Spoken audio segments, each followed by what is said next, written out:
Welcome back, players and coaches.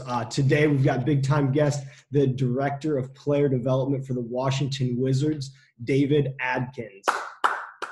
Coach Adkins, before coaching with the Wizards, was with the University of Maryland women's team with Coach Brenda Fries. And before that, coached at Washington Lee High School, Herndon High School, Montrose Christian, and DeMatha. Did I leave any out there, DA? No. You said W&L, Herndon, Montrose, DeMatha, and Maryland. That's it. Yep, there we go. So, hey, appreciate you taking the time, and we're going to talk about shooting, and the art of shooting's on the screen, so let's get it rock and roll. Appreciate you taking the time. My pleasure, Joe. Okay, when you reached out to me to talk about it, you gave me a list of 5 things, and I think all 5 of your topics could be a topic in it of itself. So shooting is something that everybody likes to do. So I've spent a lot of time learning how to help guys, and at every level from high school, college to the pros, being able to fine-tune, find how they can become better shooters. And overall, the most important thing is that the player wants to adjust his shot or wants to perfect or correct different parts of his shot. But at every level, from high school, it's usually about strength. In college, it's about fine-tuning. And in the pros, it's fine-tuning as well. But getting them to understand and extend to the three-point line, which is another foot past the college line. So I think we've come up, and there's a couple people that I'm going to talk about as we go through this, but one of them is Tony Pappas, a big-time high school coach out of Iowa that I do a lot of his drills. I've been around some of the best shot doctors, Dave Hopler, Tony Pappas, the shot doctor, different people. And so I've kind of taken Kevin Eastman, Dave Severance, Mike Procopio, all these guys I've been around, and taken a little bit of what they do and kind of used it, what I think is the best way to help a guy with his shot. And you always are learning, and you're always trying to figure out. But like I said, to start this off, the biggest thing is that the player is willing to work on it and to take the coaching, and then it's going to take a lot of reps. So let's get right into it. Yeah, absolutely. And anytime, Joel, we're doing this and you ever, stop me and ask the question, and I can go through it. So basically the 4 non-negotiables when I'm working on a shot and when I look at it, and there's a lot more that goes into it, but the 4 things that are probably the most imperative thing and most important thing for me is the footwork, your hands, shooting up through the ball, and then your follow through. Now, with those 4 things, I'm going to go into detail about each one, but there's other things to it. But, by the time they get to me at the professional NBA level, they've already mastered what they do. And to correct the shot, you might want to pick 1 or 2 things. You can't really reconstruct a shot unless you do it over the summer. And, with Marcin Gortat, when he shot, he shot with 2 hands. You know what I mean? And you never want the thumb on the ball. But what he did is he shot with 2 hands and he walked away. And so I came up with, you can still shoot that way because he's done it for the last 15 years of his life, because he didn't start playing until he was almost 18 years old. And this was when he was 32. And so I just said, when you shoot it, that you've got to go forward. You can't walk away. And we helped improve his free throws. So just 1 or 2 things that you can kind of maybe help or adjust to help them become better shooters. But anyway, footwork, hands, up through the ball, and then follow through. And so this, if I was a high school, go ahead. I was going to say, so if I'm a high school player, as I'm perfecting my shot and working on attaining my goals, working towards getting to you in the NBA, that'd probably be the first 4 to start with. And then hopefully by the end, we'll get a little expansion on those. No, I mean, I work on these, I was watching Rui shoot yesterday. I made a suggestion because I wasn't able to go in today. So I was able to make a suggestion what I wanted him to do with the coach. I talked to Rui, same thing with Mo Wagner. This fits everybody. And obviously when you're younger, you have to use more momentum and you have to use your whole body to shoot. And as you get older, and when you get to be high school, it should be your waist up, should never change, just your legs, depending on how far out you go. And then in college, there might be a tweak here, tweak there, but I put this together, and you're going to see Mo Wagner, and I would do the same workout with Mo Wagner that I would do with you, Joel, when I met you back at Snow Valley, how many years ago? It's the same format. I did these with all the players I had at Montrose, DeMatha. Now I just always use 2 hands. I'm not a big fan of the 1 hand. at our level because it's already lined up. But I get into that. Perfect. So footwork is probably one of the most important things. The two things that I said, the 4 non-negotiables, but two of the most important things is footwork and follow through. There's a lot of things in between your shot, but footwork and follow through are two of the most important things that I think you have to be consistent with if you're going to be considered a good shooter. Footwork, there's 5 ways that I think that you can step into a shot. 1-2 step, meaning you step into a 1-2 would be right to left. That usually be for a left-handed shooter. Left to right for a right-handed shooter. Planted foot, meaning if I'm a right-handed shooter, my left foot is probably going to be planted, and I jab into it with my right foot. And then pro hop is just is 2 feet in the air, ball in the air, feet in the air. A lot of times when you fade to the corner. And then a quick hop is I call it a quick hop, and just you think about Danny Green and on the left slot when he played with San Antonio. Tony Parker would hit, and it was a quick hop, and it wasn't as slow as a pro hop, but a quick hop, and that's kind of an advance to get the shot off quicker. But I think Danny Green is one of the best I've seen in our league that does it that way. And with this, you're going to have high school coaches, elementary coaches. Some people teach a permanent pivot foot. There's different ways to skin a cat. This is the way we do it. This is the way I do it. This is the way I see most success. And to be honest, you teach what you're comfortable with. This is how I feel comfortable teaching shooting. So if people look at this and say that's I'm okay for suggestions, I'm okay for dialogue, but if you're going to come and work out with me, I'm doing it this way. And so the 1-2 step, a lot of people teach, permanent pivot foot, always your left foot, regardless of what side of the floor you're on. I've been fortunate to be able to deal with very advanced level high school players, college men and women, and now pros. And I think that if you're going to play at the highest of level, you've got to be able to use either foot. That's just my thought process. And be able, if you're going left to right, you go left to right into your shot, inside pivot foot. If you're going from the right side to the left side of the floor, you would pivot into it right to left. And I'll show you, I've got drills for everything that I'm going to show you. Fantastic. Yeah, most important thing is balance. And anything you do in basketball is balance. Is defensively, you got to have great balance. Offensively, you got to be great balance. Shooting, great balance. And we talk about balance on the takeoff and the landing. I had a guy named Ramon Sessions who was in the league a lot of years, and we got him towards the end of his career at the Wizards. And he would take off, great player, played at Nevada, great guy. He's working with Charlotte now, really good person, work hard, had a very solid NBA career. But when he took off, he landed 1-2. And so we just made a quick tweak of landing on 2 feet. Off on 2, land on 2. Off on 2, land on 2. And it was just because he was a hopper, and it helped him with his balance. And then obviously leg strength. I think the biggest thing as you go up and you want to move out and shoot threes, you want to be Steph Curry or Brad Beal, you got to use your legs into your shot. So I think all that kind of goes into it. Footwork, how you're going to step into your shot, your balance, you want to land on, balance on the takeoff and landing, and then your leg strength. Those are things that all encompass your footwork. Mm-hmm. And so you mentioned the elementary level. So like when I'm going and I'm teaching it to my kids, hopefully when we get back in the fall, we're doing basketball. If I'm working if I'm a coach at a lower level, which way should I start with? Because with the 5, what would you teach? Start with a permanent pivot foot, or if I'm working or not, you start teaching them all as soon as players start getting in, 3rd, 4th, 5th, 6th grade? I mean, that's an early age. And first off, I hope you're playing at a lower basket and playing with a smaller ball. And I think that even at an early age, you can teach. They need the momentum. They need their whole body. Our strength coach at Maryland always said everything is everything when you work out. It used to be that you would focus on one body part when you lifted, but now the movement, is so important. Functional movement is what they call it. So the same thing with shooting a basketball. And we'll talk about dips. We'll talk about, different ways to get the ball up. But most everybody except really Klay Thompson dips the ball in the NBA. Klay's one of the few people that catches it and doesn't dip. Most everybody else has some type of dip. And what that is the momentum, the strength to get the ball up to the basket, the force. Mm-hmm.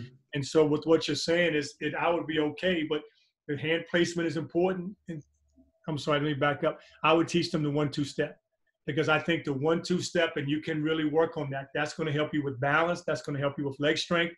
That's going to give you the momentum to shoot the ball and go forward instead of going sideways or backwards. And a lot of kids, you teach elementary. I taught elementary. How do you teach kids how to jump rope? I would have them jump over a line. Then I'd have them move their hands. Then I'd add a jump rope. So there's progressions to everything that you teach. And then you break it down to the finest details and teach them, step by step by step. And unfortunately, or fortunately, I mean, they all look at Steph Curry, but they don't realize the amount of time and effort that he's put into his craft. And the way he shoots is different than other guys. He lines up his shoulder. He doesn't line up he doesn't square up. Well, I've had to adjust to that because I used to always teach 10 toes to the basket. Your chest should be square. Well, I had Jabari Parker. He lined up, and so I asked him, "How do you line up?" The first thing I do with a player is I have him shoot a free throw, and I say line up at the free throw line, and you see how their feet are lined up. You see if they use the nail, if they straddle the nail, they put the toe on the nail, and from there you can build up their shot. With the younger person, obviously you just move them in. And to me, what I was talking about, Steph, is everybody wants to shoot threes. Well, quick story, you can ask Graves Vasquez, who played about 8-9 years in the NBA and is still trying to come back, had a great career at Maryland. His first year at Montrose, I didn't allow him to shoot threes. And he would curse me out in Spanish. And he's from Caracas, Venezuela. And it wasn't, I was trying to wasn't limiting what he could do. I was trying to develop his shot because his three wasn't consistent the same way. A lot of guys will shoot 500 shots, but they shoot it 400 different ways. I'd rather make 100 shots and shoot it the same way every time. It's a total big difference to that. And I'm kind of jumping around a little bit. Joel, me, I'm ADHD all over. But to me, coaching the game of basketball, coaching the individual skills is that if you have to be able to correct it, to be able to teach it, and then slowly, day by day, do the same routine so they get muscle memory and change a bad habit. So anyway, shooting. And so the second thing that I think is important after your footwork is your hands. And hands mean this, is that I want you to give me a target. And we call it shot prep. And my shot prep is when I'm getting ready to shoot. Can you see my hands, Joe? Yes, sir. Okay, yeah. So if I'm a right-handed shooter, so I want 5 fingers to the sky, and my offhand is 5 fingers to the passer. There's my shot pocket. And I want my shot pocket right in front of me. I don't want, because you'll see when I have bad passes. But one of the major things I do with our guys, with Rui Hachimura, is like, show me your hands. Ishmael Smith, we're working with him right now, who's a tremendous 10 years in the NBA, and he has a hitch in his shot. So this quarantine time when we came back, we want to try to get him to have a one-piece shot. And the biggest thing I thought was important was show me your hands. He had so much movement in his shot. Show me your hands. And when I said hands, it helps him slow himself down and prepares him to shoot the basketball. It first prepares him to catch it and then go right one piece into a shot. So that's how we broke him down. So when I say hands, your hands come up. So now your job, Joel, as a passer, is to be on time, on target, and give me a good pass with the seams. So now I can catch it and I go right into my shot. So 5 fingers to the sky is my shooting hand, 5 fingers to the passer. If I was a left-handed shooter, it'd just be opposite. I want that, okay? And then I want to absorb the pass. When the ball comes to me, I don't want to be stiff. My my elbow should be bent. I absorb the ball, then I go right up into my shot. So you absorb the pass when it comes to you. And then, ideally, especially with young players, toe, knee, and elbow should be in a straight line. That should be a straight line to the basket. My forearm here should cut the rim in half, regardless if I'm in front of the basket, to the side of the basket. When my arm goes up, my forearm should cut it in half. All right, and my palm should be in a straight line. So toe, knee, elbow in a straight line, forearm cuts it in half, and my palm, and then it's like I'm carrying a tray, and I'm that's why I can place the ball in my hand into my finger pads. All right, and then basically my shot pocket, and as you're younger, you're probably gonna look above the ball. All right, to talk about Rui, when I first started working with Rui, he looked above the ball, and so then when he went to shoot, he would lean back. So now he didn't have good. He broke the plane, so to speak, by going backwards. And I wanted to go up and out to the ball. And so what he would do, because he couldn't see the basket, he looked above it instead of looking up through the window. So I want my palm at my thumb to my eye so I can use 2 eyes up to the rim. And so when he goes up to shoot it, he'd have to look above it so he could shoot it. And he shot out, up and out. He kind of slingshotted it. Instead of I want to shoot up and out. And I get into that. Is that too much, Joel? No, that's fantastic. I have one question with a guy, and I call it when they break their wrist. And this is at the high school level, and a lot of work is just on the catch, like you said, getting ready to have that one motion. But the guy, when they dip the ball, if you notice that it affects if I dip the ball, if I let my wrist go forward and then when I bring it back up, I bring it back to that tray position. Yeah. Or there's a lot. I mean, that's the hitch. That will be hitching the shot. So once you catch it, you want it. And what we talk about, you'll see the next one is once I catch it, I want to get my palm to the sky. And my palm to the sky now is going to allow me to shoot up and through the basketball. And so my palm, so what you're saying is they catch it and then they bring it back, then they cock it. And so when I catch it, palm to the sky. I catch it, palm to the sky. And so that's the one piece. Everything, once you catch the ball, should be one piece. I should step, and I'll show you this in the drills. I should step through the ball. When I catch it, it's one piece. There's no stop. There's no hitch. That's a fluid shot. Obviously, Steph Curry is one of the best. We have one of the best shooters in the NBA, and now one of the best scorers in Brad Beal. His shot is flawless, and it was pretty cool. His mother taught him how to shoot because she was a player at Kentucky State, and then she's a PE teacher as well. And I always ask guys, who taught you how to shoot? Because to me, you want to find out because you got it. Your mother didn't know what she was. Well, she did know what she was doing. She was very good at it, and so I learned that from Brad. So now how I go about helping him to maybe tweak it or what I see with it is that you better know who taught him, so you don't disrespect the people that gave him that, especially when it's his mother. The third thing is up through the ball. That's a big thing to me, and up through the ball is and you know me, Joel, I have cue words, and I say them continuously all the time. Hands up through the ball, hold your follow through, and just quick words. And our boy Kevin Eastman says it all the time: teaching sound bites, not paragraphs.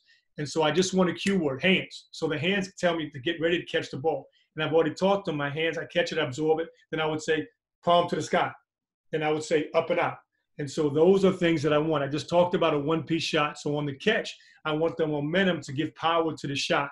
And so once I catch it, so now I've caught it, whether it be a small dip, you see with Mo, a small dip, but then when he's bringing it up, there's no pause. It's all one piece, palm to the sky. So now I've got my 90 degree, everything is in line. I'm going up and out to the basket, up and out to the basket. I want my elbow to push up through the ball, not up and up, not a slingshot, up and out to the basket, up and out to the basket.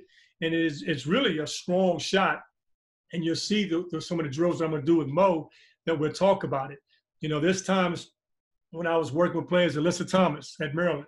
She's the leading scorer in the history of Maryland on men's or women's and made 17 threes in 4 years. So she's not a tremendous shooter, but she could get to the paint, mid-range, and transition for now over 2,000 points. And I would work with her on a shot, and she shot over 75, 76% on average for her career at the free throw line. And so we would work in front of the rim, and I would physically move because her hand was like this. I would physically force her to put her, and she was left-handed. Her hand would be like this. So I'd force it and hold it, and I'd make her shoot. I'd line her elbow up. So that's reconstructing the shot where I'd have her stand in front and her elbow would be out. I'd pull her elbow in.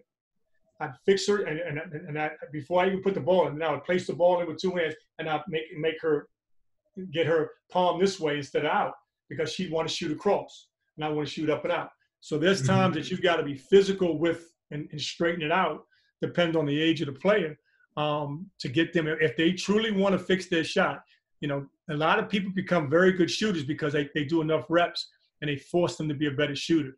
But if I can help you with 2 or 3 more points in your percentage, get you to the free throw line a little bit more, and have the right form and technique, I think that most players are going to do that. All right. And you mentioned a couple. Go ahead. I was going to say, you just mentioned becoming a scorer.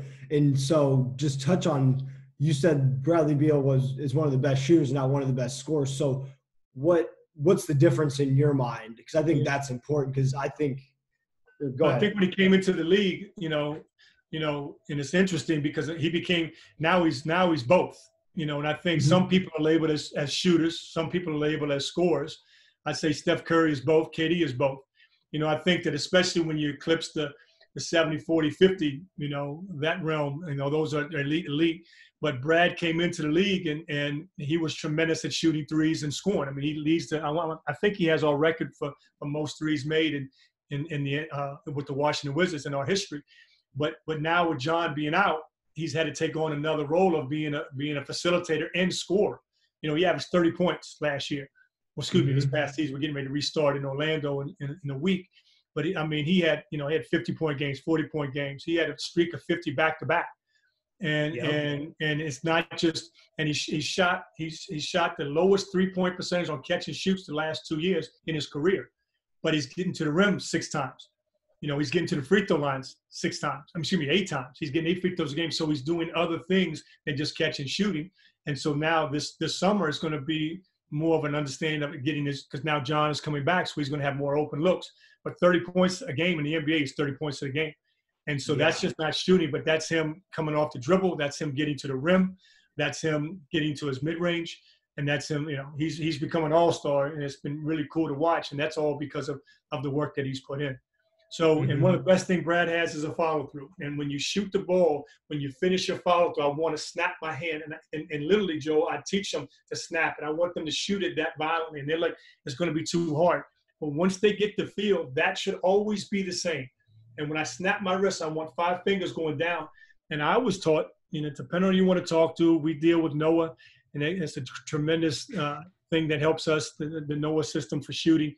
And they want you to shoot, an inch. I think it's 18 inches. I think they want you to shoot at 17 or whatever it is. I aim for the middle of the rim. I was taught at an early age, if you shoot for the middle of the rim, you've got a chance for the ball to go in because the circumference of the rim and because 2 basketballs can fit in it. So when I was taught, I focused for the center of the rim, and I focus on putting my hand inside the center of the rim in the middle of that.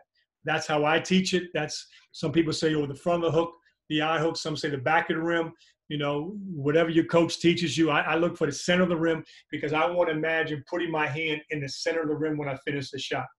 It's just like the most important thing when you throw a dart, you throw a baseball, or you throw a football, is where's your follow-through? If my follow-through goes down, the ball goes down, the dart goes down.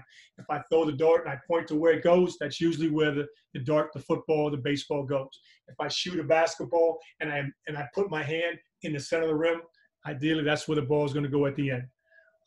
As I said before, it's important. I put it twice: balance on takeoff and landings. And obviously, especially a young player, finish going forward. A lot of guys want to do the sidestep, the step back, and all this James Harden type things. Well, James Harden is a freak of nature. He can go anywhere, and he can go up 1 foot. He can go up his left foot, his right foot. He can be fading away. But you don't understand how much these guys work on what they do to make it look so easy. And to me, when you're learning the game, I have drills with it, 2 feet or down, you step into it and you just groove that pattern. And we always want to go forward, especially being a young player. To get strength and power, you want to go forward. You want to go towards the basket. It depends on how, the age you are, but at least a couple inches or so. And eventually as you get stronger, to me, Joel, it's so important. And one of the things that, I get to work with most of the rookies, the Troy Browns, the Kelly Oubre's, the Otto Porters, the Rui Hachimuras now, the Admiral Schofield with their shooting. And they all want to show what they can do. But the biggest thing in the NBA, can you make an open shot? Because if you can make an open shot, ideally a 3, that sets up the rest of your game. Because now they can't close out to you short. Now they can't close out to you. They've got to take away your 3. So being able to shoot an NBA 3 opens up everything for you. Not being able to shoot a 3, then it puts you in a position where now they can play personnel and they can play off of you a little bit. So being able to catch and shoot, not off the bounce, not off movement, but a basic catch and shoot, because that's what you're gonna get. And that's what. So these are the 4 non-negotiables that I think are very important in developing the same shot each and every time. Excellent. Yeah, that's great. All right, so what we're going to go over now is, okay, so this is what we call Pappas. This is in respect to Tony Pappas, Dr. Tony Pappas out of Iowa. He's been a 34-year head coach. I forget the name of the high school, but he's on the McDonald's board. He's a tremendous advocate for women's basketball. Tremendous. Not even he's a great person, more so than ever a coach. But anyway, so you can see, guys, that this is the wave of the future. This is the new normal, is that we have to wear gloves. This was probably 2 weeks ago, 3 weeks ago, when we were first allowed back into our gym. DC just opened up, so the clips that you're going to see is me working him out, and And then last week we were able to add another coach, so two coaches, one player. But so even though I'm by myself, the Mo Wagner, he's 6'10", first-round draft pick of the Lakers 2 years ago, got traded to us over the summer and had a really good year before he got injured, and now is going to have a great 8 games, we feel, down in Orlando. So what I would do with the players, I'd line them up at the free throw line. It doesn't matter what age. And so the way I line him at the free throw line, and Mo lines up his right toe, his right foot a little bit ahead of his left, and I want his feet shoulder width apart and make comfortable. Then I'm just going to move him in, Joe. I'm just going to move him in, and this is called Pappas. And if it's a younger player, I'd probably start him right at the defensive arch. Mo's going to start here, and all I'm going to do is I'm going to teach him hands, and he's going to shoot the basketball, and he's going to shoot 5. The 5th one has to be a switch. And so basically I'm going to get about anywhere from 40 to 45 shots without a lot of exertion in his legs, without a lot of movement, because we call this grooving, groove your shot. And you can't hear me, but I'll walk through what we're doing. And so right away, I'm giving him a perfect pass. Give me your hands. Because when you're working with somebody's shot and you're grooving a shot, there's no need to throw. I got bad pass. The next drill is going to be a bad pass drill. But I want him to get confidence. I want him to get a good feel. I want it to be a one piece. All the things I went over, but I also want him to see the ball go in the basket.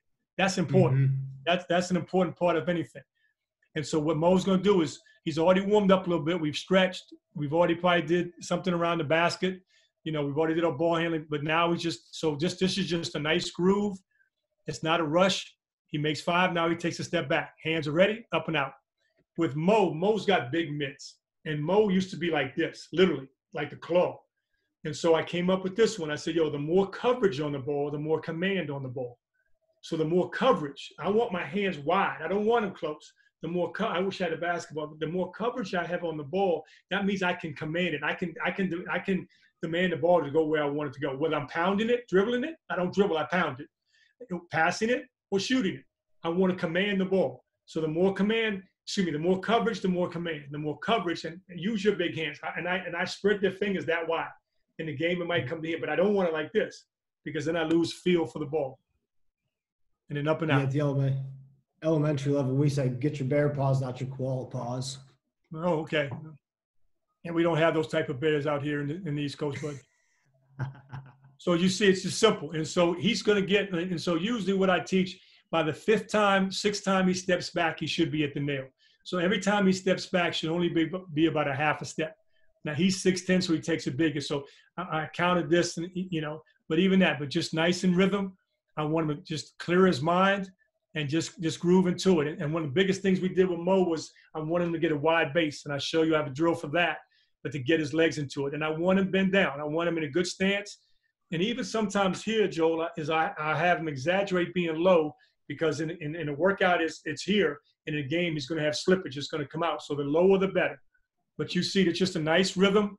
For a 6'10" guy, he's got a really good stroke. He's been taught really well in Germany, and then Coach Beeline, those guys and so at Michigan did a great job. And so usually with him, he's not going to go further back at this time. He could probably go right one step inside the NBA 3. At this time, he's got one more step after this. And so it's fine tuning, Joe, when you have a player like a young kid, middle school kid, he shouldn't go past the dots or maybe one step behind the dots. Is that when I work with guys, very rarely do they get to the top of the key the first time unless they're just a knockdown shooter. Because once they start to change, because I'm not letting them jump. And so everything is fluid. It's knees, it's rising up on the balls of their feet. But once he start, and I tell them, once you start to feel like you're changing it, stop. And that's okay. In a week to 2 weeks, you're going to be further back. But everything, you know me, Joe, everything is progressions. Mm-hmm. So he takes 2 steps back here. Yeah. But that's fine. Lock and load. I don't want him to change his shot. Go ahead. And you prefer the no jump just for grooving the path, making sure it's consistent and trying to limit kind of the things that are changing as you're warming up, progressively warming up. We're going to start up top and then go low. I want a controlled environment. I was a psychology major. I'm going to use my I wanted it, and I don't want different stimuli. Everything's going around, but I want him to groove it. And so with him, I want him to see the ball go in. And in the NBA, it's all about being able to play the game at 7. So right now, this would be something I would do with Brad. Brad does this every day when he walks out. If you watch him before a game, the pregame warm-ups with the coaches, he'll do this to start off. And it's just a rhythm to get you into shooting. and we always start in and go back. It's simple. But, you know, like that's great arch. That's great movement. So now he's going to move in. Now we call this a bad pass drill. So I'm going to throw it to him. He's got to catch it with 2 and realign it. So now we're teaching him how to catch it, get it back in line, and shoot it. Catch it. And so it's a little bit of a dip, and I'm okay with that. It's going to take him a couple tries to get feel for it. But this is something now because I think it's important that he's able to catch good passes. But in the game, it could be bad. So we do it 2 hands. And usually I just do 5 on each side. And so, this isn't like the shit that you see on Instagram trainers and Instagram. I'm going to show you misses because those guys, I talk to some of those dudes. I'm like, yo, man, we need your player because every workout I see you work out, he never misses a shot. Yeah. But this is part of it. And as a coach, can you get him back on track? Absolutely. And that's coaching. And so now I throw it to the other side. And guys, this is not rocket science. If you guys are coming on here, and Joe, you've known me for years. I mean, there's great trainers out there that can teach the tricks of the trade. I teach the trade. A lot of guys, can teach the tricks, but they can't teach the trade. This is the basic. He's got to be able to knock down 36 to 37% of his threes. If he gets 5 threes a game, he's got to give us 2 or 3 a game, or his ass ain't gonna play. And so to me, that's what this is, because he's going to have wide open looks with the point guards he's going to play with John Wall, with Brad Beal, and obviously with this Schmidt. So now I did it with 1 hand. So now sometimes you got to be able to catch it with 1. So now I throw it to either side, 1 hand, and I would like to hear him pop. I like to hear him catch it, pop to a shot. But that was something but just now it's the same thing. You see the same movement is the same. Catch it, and he rises up. He stays low in his balance, and then he rises up. Catch, boom, up and out. And a big thing, and I did this with John Wall, is John used to be like Michael Jackson. He shot on his toes. And that's how he shot his free throws. And so we came up with, on the catch, heels feel the ground. And so with Mo, if you notice Mo a little bit, sometimes he'll catch it and he'll start to rise up before he shoots. And so I don't want you to come off your heels until usually the ball gets to your chest. So once you catch it, now you start to rise up. Now you rise up, not on your toes, but the balls of your feet. And that's something that, that's important. I can see heels down, up and out. That's a good one. Heels down, up and out. And that was something that we worked on. Does that make sense? You can see, look at his heels. Yeah. So he catches the bad pass, lines it up and out. And so that's stepping into a shot. Yeah. Now I just go either side. I can throw it either way. He can catch it with 1 or 2 hands to kind of get a feel for it. And this is every workout. This is just how you start. This is what they do. No, it's interesting. And another one of Alex, our big man coach, and I worked him out yesterday, and he went from touches around the basket right to short corner action. He didn't do it, and he missed 7 in a row. And so I called Alex after the workout, and I called Mo. I said, Mo, you missed 7 in a row. Well, I didn't get to do my Pappas form shooting. I said, well, you're going to do Pappas form shooting when you go in. He goes in with about the 4-minute mark in the first quarter. That's when he goes into the game. And I said, the Pappas was on the court. And I said, you've got to be able to get yourself going. But if you miss 2, 3, great shooters don't miss 2 in a row. Think about that. Great shooters don't miss 2 in a row. And they damn sure don't miss 2 in a row shooting, making the same mistake. So if you miss 3 or 4 or 5, get your ass to the free throw line and go through your process. So a lot of guys I ask guys all the time, what do I do when you miss shots? Keep shooting. You keep shooting, you're going to be sitting beside me on the bench. And so what you do is you got to recalibrate it. Get to the free throw line. Go through the process of your free throw and shoot a free throw. Make 2 of those. Now the basket, you see the ball go in the basket. Different theories, different thoughts, but I get to the free throw line. And even in a workout, if you miss 3 or 4, coach, I'm going to shoot some free throws. What am I going to say? No. Because now I got him thinking that I miss a couple shots. Something ain't right. Let me get to the free throw line, and I can get my mind. I can clear my mind, and I can teach that when I get to the free throws. So we call this the hop series. And this is something we came up with. And I wanted him because he's a hopper on the left side, and he steps into it on the right side. But I just wanted him to get his legs engaged, and I wanted to get his staying low into it and then rise up and shoot. And this is about the height that he jumps. So I do it at 5 spots. I'm just going to show you 3 spots: the top of the key, the wing, and the corner. but it's a simple drill. And today, Alex had, one of our big man coach, he added a dribble tool, which I loved. But there's a lot of different things. So to me, this is part of the workout. This workout started at 12 o'clock. He's 32 minutes into the workout. And we usually go 45 minutes to 50 minutes. And, we try to get things in and out. But I think this is important, especially as we're building them up and it's a one-on-one workout. But you can see everything is good. Footwork is good. Balance is good. Up and out, holds his follow-through. He's still grooving his shot. Mm-hmm. And so to me, we've got that. So this one's a little different. This is an advanced drill I'm going to put in. This is Troy Brown as our second-year kid. Second year, not a kid. He's 21 now. He's still a kid. This is Troy. He was our 15th pick 2 years ago from Oregon, from out of Las Vegas. Great young man. Worker, is going to be a fine player for us. And we came up with Troy. He doesn't use his legs. And so I came up with this. And I did this back at Montrose with some pretty good players and stole it from Dirk Nowitzki, and we've kind of added to it. Mike Scott was helpful. One of my favorite players in the league, played at Virginia. We had him. Now he's in Philly. But and I use names because it helps me remember what I did. I use names not to say this guy or that guy, but it helps me because I'm not very bright, but it helps me with why I came up with this drill. And this drill is I wanted to activate his legs. And so we just call this a sundown, just like a sundown. He's going to go out straight and come back on one foot and shoot it.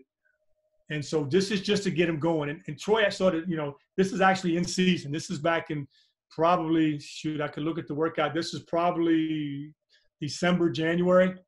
So in the season, this would be probably before practice. And so he's just going to go. So he goes straight, diagonal, side, diagonal, back, and straight back. And it's just to get his legs moving and going. And it's just a quick routine to get him going. And there's times that we might go, the sundial series back on 1, sundial series back on 2. But it's good working on your core balance, working on, him activating his legs. So now he just do it the other way. And Troy kind of added that he likes, Mike Scott will take the ball around his back. There's other shooting coaches. The Miami shooting coach does a great job. He's got a lot of different things. And I think you have to be comfortable teaching the first and foremost. And it has to have some value, or the player's going to look, especially in the NBA, the player's going to look at you like you've got two heads. And Troy, what I like with Troy, he's jumping a little bit, but Troy used to shoot a line drive and he used to run away from his shot when we first got him. So those were two things that we want to take right away is squaring up to the basket and don't twist and don't run away. And now we just add a dribble. And he's landing on 2 feet, shoots off 1, lands on 2. No, he's lunging, he's shooting off 1. So lunge, so he's shooting the dirt off each one. So it's really off 1 foot. But you can, in this series, he's going off 1 foot. I can also work on going off 2, which would kind of like your step back and your side step. So in the NBA, Joel, is you want to get quality work in the less amount of time. And you don't want to waste their time. And you don't want to put a lot of wear and tear on their legs in season, in practice. If they're high minute guys, there's 3 types of players that we deal with: high minute, low minute, and then they don't play.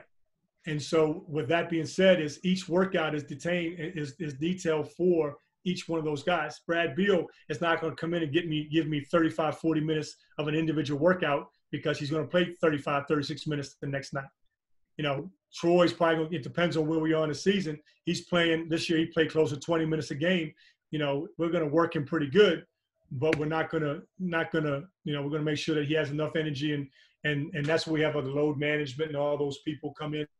And then if guys not playing, my job is to keep them mentally, physically, and emotionally ready to play when they get called upon. So their 35-minute workout's going to be high intense, probably some more, one-on-one, two-on-two, three-on-three type stuff, but they're going to have to work. Okay. Yeah. Real quick question before we move on. This is great stuff. Thank you for sharing. So when what do you tell frustrated players that are frustrated with their role, with their minutes, maybe thinking back to high school or when you were in Maryland, as a coach, it starts obviously with an honest conversation, but what are some actionable things when a guy's not playing that, for example, you've told different guys, you don't have to say names or anything like that, but I think it's all a progression. Everything is, in high school, my job at the 4 schools I was at, and especially at Montrose and the math, those guys were trying to get a college scholarship. But at Montrose and DeMatha, the biggest thing is we had 5, 6, 7, 8 guys that were going to go play Division I. And we had 2 or 3 that were going to play professionally in the NBA. At those my last 11 years of high school coaching, I was fortunate to be in the DC metropolitan area when it was such a hotbed. You watched the show the other day, it's in the water. And so with that being said, is that, first off, you got to get them to buy into being a good teammate. And with the team success, you're going to get individual success.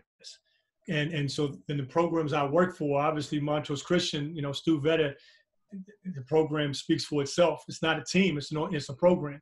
DeMatha with Morgan Wooten and now Mike Jones. The history is that you go there and you learn to be a part of a family, you learn to be a part of a team. And then within that team, you're able to show that what you're able to do and then go on to Indiana, to go on to a Notre Dame, to go on to a Duke and fit in there. Because what happens with a lot of players that are the best player at their high school, when they go to college, now they're 1 of 12.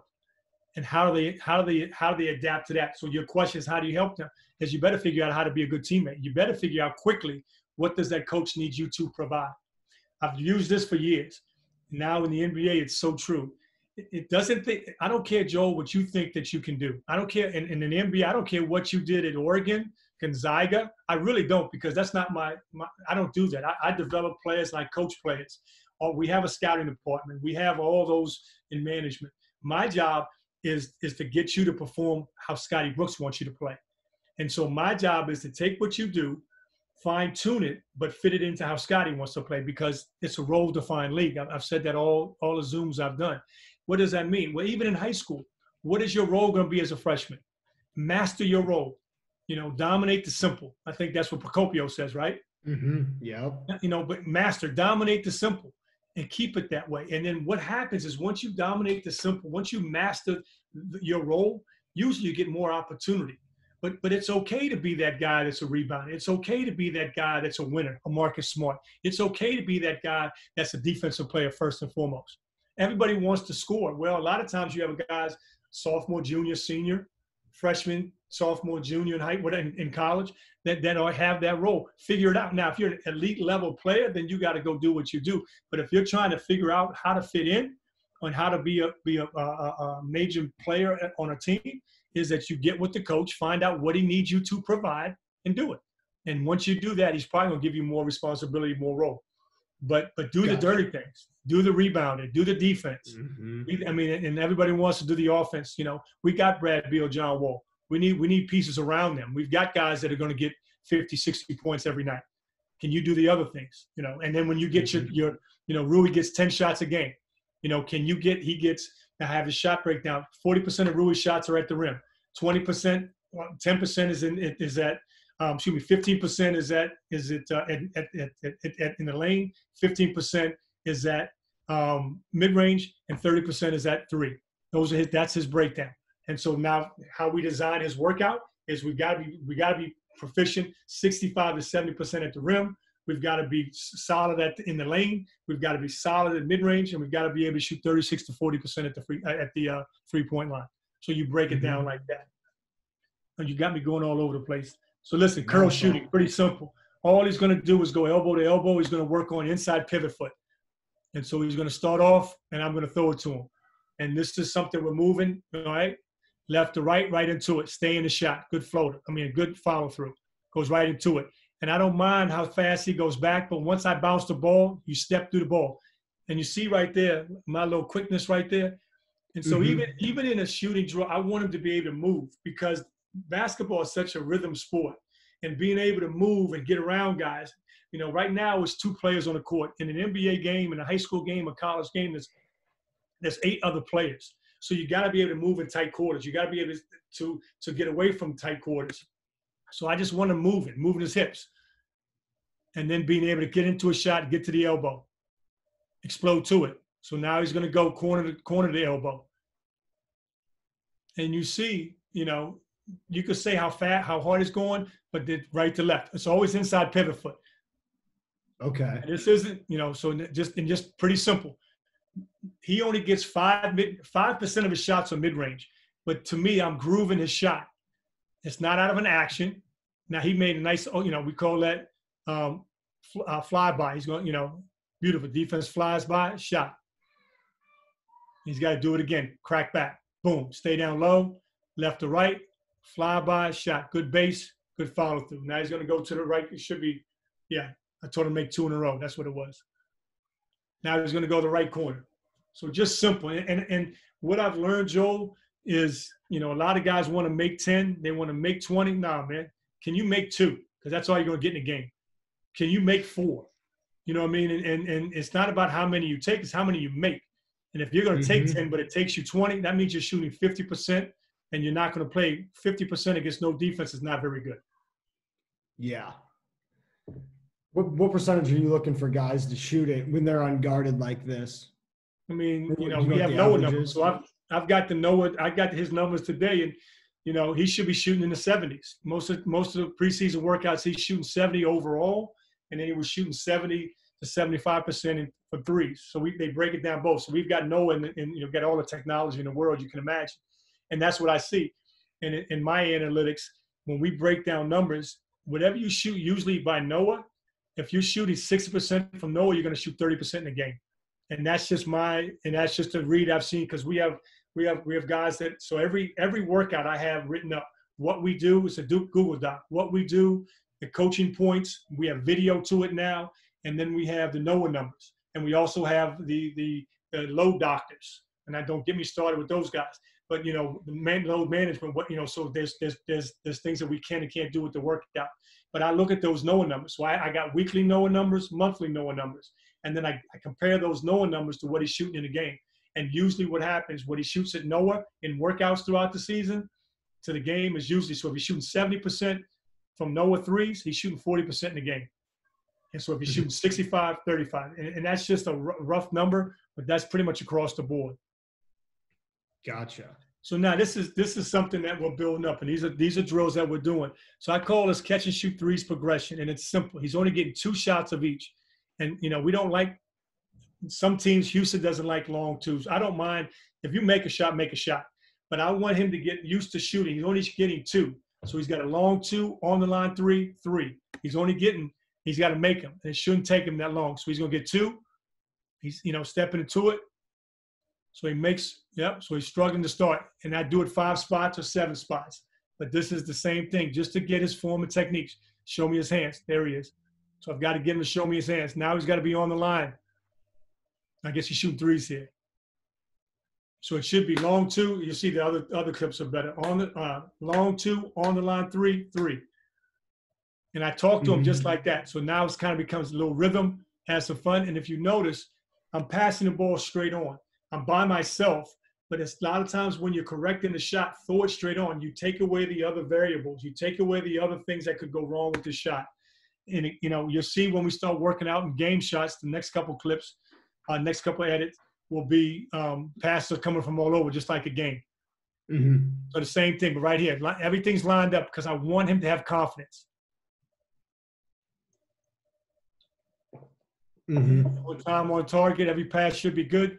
Hands ready.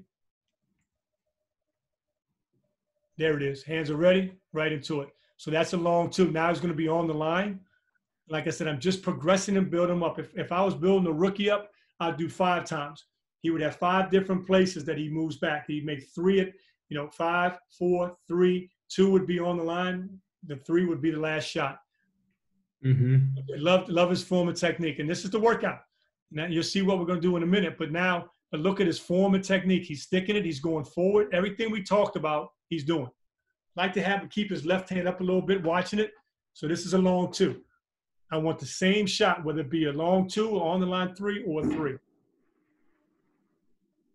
A good base. And so all this was built up from Pappas to the hop series to the curl series to this. And there's all different types of drills you can do. But to me, this is the quality over quantity.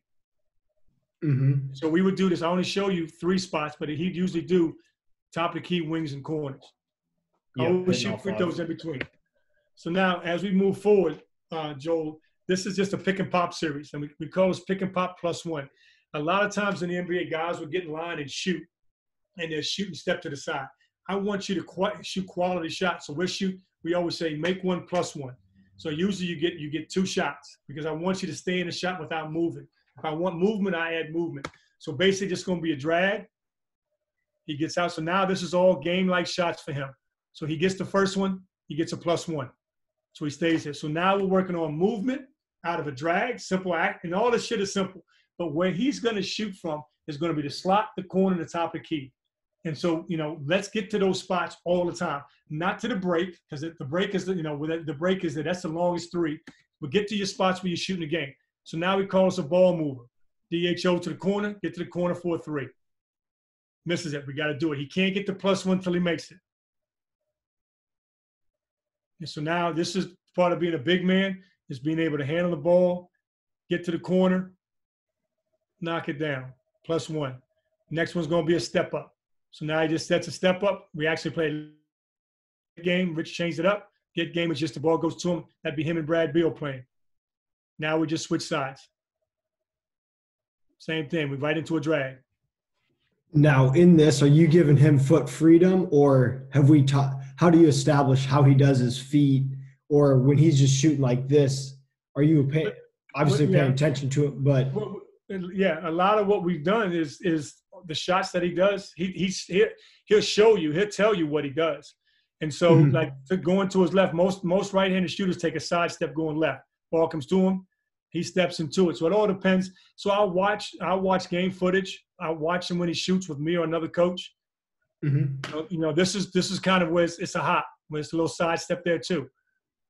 So the 5 ways he can step into it, he can hop into it, and a hop could be a side step.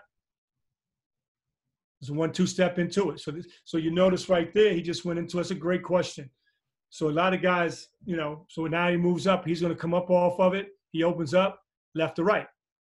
We just worked on that. Yep. Okay, so look, he did left to right. There's a great question, Joe. So he did left to right. Now watch this one. Now it's a planted foot. His left foot is up a little bit. So he does all 5 different moves. And it's a skilled guy. Absolutely. And now he's from Germany, correct? Yes. So is his footwork better because he's Dirk? Well, no. I'm saying the European system's a little bit different in terms of more skill-based 3-on-3, whereas Americans it's a little more hooping 5-on-5, want to get up and down a little bit. No, but I think a lot of what he does is, in Europe and Lithuania, in Spain and in Italy, Latvia, I mean, all over the world is great coaches. And I think they do a great job of developing them in their club systems early on. We've got I think it was 7 or 8 European players. We got 2 from Germany, 2 from Latvia, 1 from Japan. I'm missing somebody. And I just think that the way they're brought up is that they respect their coaches first and foremost. Their coaches have to go through an extensive, teacher certificate to be able to coach in most of the countries. And their club program, they find them and then they develop them. And they put an emphasis on basketball in a lot of these countries. So, I think that helped him. I think going to play for Coach Beeline is a tremendous college coach, teaches the game and teaches skill development is a huge part of his organization, his program. I think that helped him as well. So now this is just a series, and it's the same thing. We're going to go right through it. He's got to make 1 shot and we move on. So it'll be a drag, a step up, a rub. It's just a mid pick and roll. And then open is just one of our actions that we run. But the same thing. So just trying to get the same type of shots. Now we're just more movement. So now he gets a step up. So now we're just getting movement, sets the screen, pop. Same thing, planted foot, shot, boom. Now he gets a rub. Ooh, okay.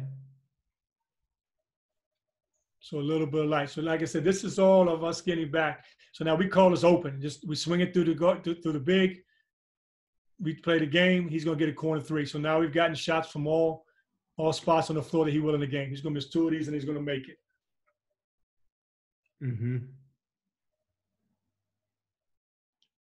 How do you teach dribble handoffs?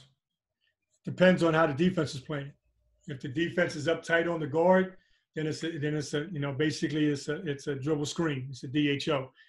Like that, we call that a pitch. And so ideally, Okay. and that's out of Boston, we did it. You know, we call this a ball move. So what the big has to become, he's got to be efficient in pick and rolls. He's got to be able to set great screens. He's got to be able to do DHOs. But DHOs now, the quicker we can get the ball to the guy in the corner, now it makes a decision. So once he gets the ball to the corner, once Mo gets it, his job is just make the guard that's guarding Ryan go over the guy that guard the guy in the red. And so it doesn't mean you have to hit the screen, because once Ryan gets over, he's attacking the big now. Now we got a 2-on-1 on it, you know, and usually I'm too slow and too old. I should get out. Once me and Ryan play the game, one of us has got to get out. So we want to get a DHO or a low pick and roll on an empty corner. So then we get the backside help. So right away, Gotcha. I should get out, but he's getting out. I'm too old and too lazy. It's a long workout. Yeah, you're out there grinding. Yeah, and now free throws. And with him, there's all types of free throw games, but it's you know, he has his routine. So, you know, if you notice on the bench, you can watch me. I pretty much know everybody's routine. I go through it. He's gonna bounce it 3 times, and then when I tell him sink, up and out. And so while he's shooting, I'll watch what he does. You know, 1, 2, 3, sink, up and out. And so basically that taught me when he had to shoot, he's got to sink into a shot. And so shooting free throws teaches me everything. If you really want to perfect your shot, shoot free throws. But shoot them the same way every time. Then all you do is add jumping into it. You add your footwork into it and jump. But that's, you know, and then with Mo used to catch it and then he'd kind of spin it. I hate that. So so everything's one piece. And usually how Coach Pappas taught me is 2 dribbles. If you watch Chrissy Tolliver, Tiana Hawkins, you know, most of the guys, Rui takes 1 dribble. I like 2, but I don't fight him on it. But 1, 2, eyes up and out. That's something I repeat to them all the time. They line their foot up, their knees bent, butt down. 1, 2, eyes up and out. One piece. And I say that to them over and over and over. 1, 2, eyes up and out. 1, 2, eyes up and out. And that's the key word. And so this is what we teach our guys. We've been going on for a minute. This is what we teach our guys. It's called BMB. BMB. When you go to the free throw line, the first thing you got to do is you got to get your breathing under control. Once you get your breathing under control, now your mind can follow. But your breathing, if you don't get your breathing under control, yeah, write that down, Joe. I see you. BMB. Yep. It's you can say what you want. If you notice Russell Westbrook, he does like a Zen moment where but to me, you know, you work so hard to get there. You just did a full court layup. You got a dunk. You got fouled. You got knocked down, and you rush to the free throw line. Slow down. You got 10 seconds. So to me, the process is my breathing helps me get my mind under control, which my body will follow. Mm-hmm. Breathing, mind, body. And to me, the process, all I want to think about at the free throw, all I want to think about on the free throw is 1, 2, 3, sink, up and out. That's for him. For Rui, it's 1, sink, up and out. So whatever it is, but I can break it down for everybody. But I've worked so much for Mo the last month, 1, 2, 3. And if you watch him, that's what he does. And don't worry about what the score is. Don't worry about make or miss. Don't worry about that if I miss this, we lose the game. The process, you know, I hate to use it, you know, and I've used the process even before Philly used it. The process of getting better is a systematic plan every single day. And then once you master that, then you add to it. Coach Locke, all those guys taught us that. It's not rocket science. You do the same quality technique each and every day, and then you add to it. But that's what he does. And so with these, I think we got to make 10 in a row, and then he's got to end on a switch. Now he's up to making 10 in a row 3 times. You know, and usually I make him step off. You want to change it up, not to sit there and shoot 10. But if you notice, boom, 1, 2, 3, sink, up and out. For a big fella, he's got good form. Like I said, he's been taught well. And we just kind of critiqued his footwork, his balance, his hand placement, and going forward. Mm-hmm.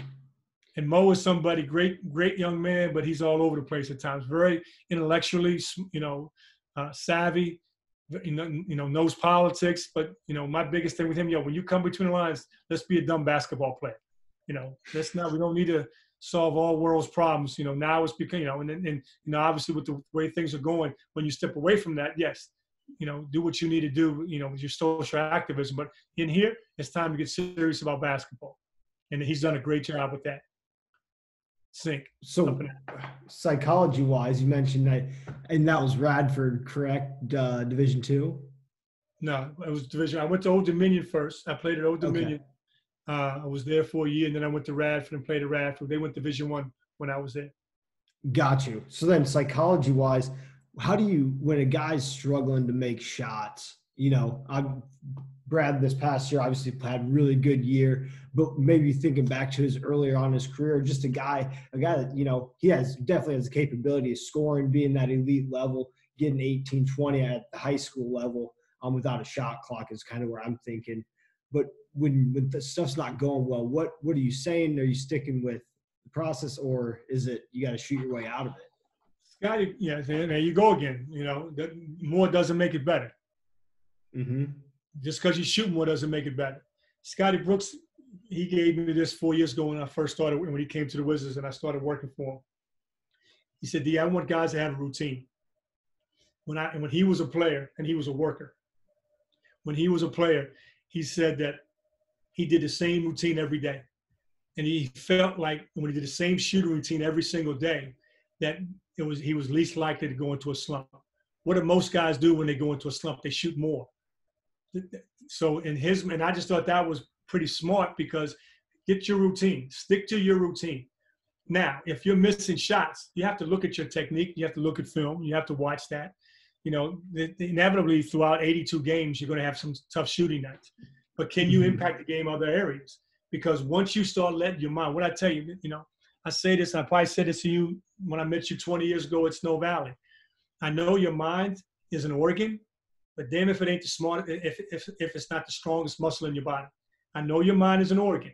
That's an organ, I guess, right? An organ. But I know, but when your mind tells you you can or you can't, it's right.